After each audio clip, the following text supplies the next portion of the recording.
Last class में हमने amoeba में एक्सक्रीशन पढ़ा था। आज हम पैरामीशियम, साइकोन और ओबीलिया में एक्सक्रीशन पढ़ेंगे। पैरामीशियम में मेटाबॉलिक प्रोसेसेस जो होते हैं उनके कारण जो एक्सक्रीटरी नाइट्रोजीनियस वेस्ट प्रोडक्ट्स बनते हैं वो अमोनिया, यूरिया और यूरेट्स होते हैं।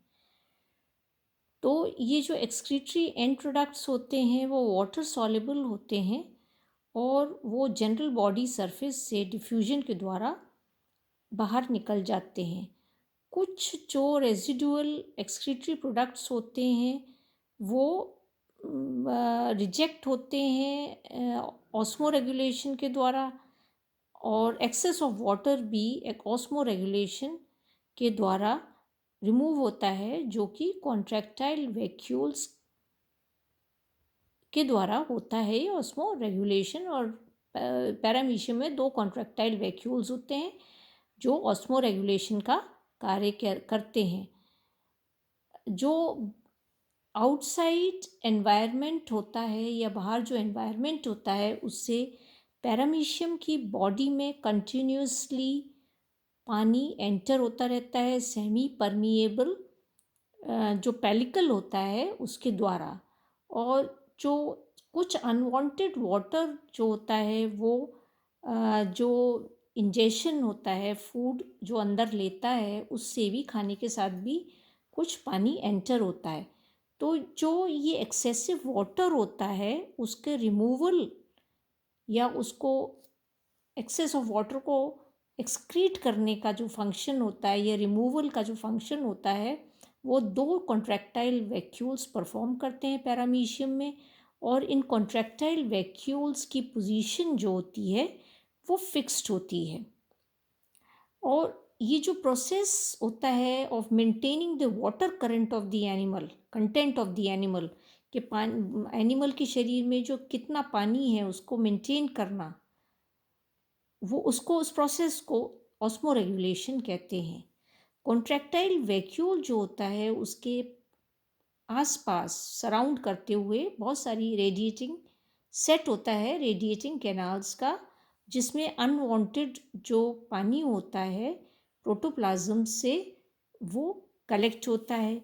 और जो ये रेडिएटिंग कैनाल में जब पानी प्रोटोप्लाज्म से आता है तो रेडिएटिंग कैनाल जो है वो फूल जाती है, और क्योंकि इसमें पानी इकट्ठा हो जाता है। और रेडिएटिंग कैनाल अब क्या करेगी, इस प्रोसेस को, जो ऑस्मो रेगुलेशन का ये फेज़ होता है, इसको सिस्टोलिक फेज़ कहते हैं। जब ये रेडिएटिंग कैनाल जो होती है स्वेल अप हो जाती है, इसके बाद क्या करते हैं, रेडिएटिंग कैनाल जो होती है ये इस पानी को, इस समय आप देखेंगे तो कॉन्ट्रैक्टाइल वैक्यूल जो है वो छोटा है और रेडिएटिंग कैनाल जो है वो स्वेल्ड है, स्वेल अप हो जाती है, मोटी हो जाती है, फूल जाती है। नेक्स्ट क्या होता है, ये रेडिएटिंग कैनाल से पानी कहाँ जाता है, ये कॉन्ट्रैक्टाइल वैक्यूल में जाता है। अब क्या होता है, रेडिएटिंग कैनाल श्रिंक हो जाती है और जो ये एम्पुलर रीजन जो है इसका श्रिंक हो जाता है, और जो कॉन्ट्रैक्टाइल वैक्यूल जो होता है वो उसमें पानी आ जाता है, वो बड़ा हो जाता है, या छोटा है या बड़ा हो जाता है, इसमें पानी आ जाता है। और इस फेज़ को ऑस्मो रेगुलेशन के हम डायस्टोल कहते हैं।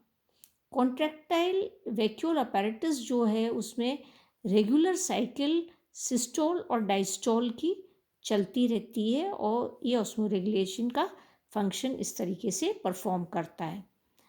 जो वाटर जो आता है कॉन्ट्रैक्टाइल वैक्यूल में इस प्रकार से सिस्टोल और डायस्टोल से, इस साइक्लिक प्रोसेस के द्वारा, इसमें soluble nitrogenous excretory waste products होते हैं, जैसे अमोनिया गैस है, यूरिया है, ये होते हैं।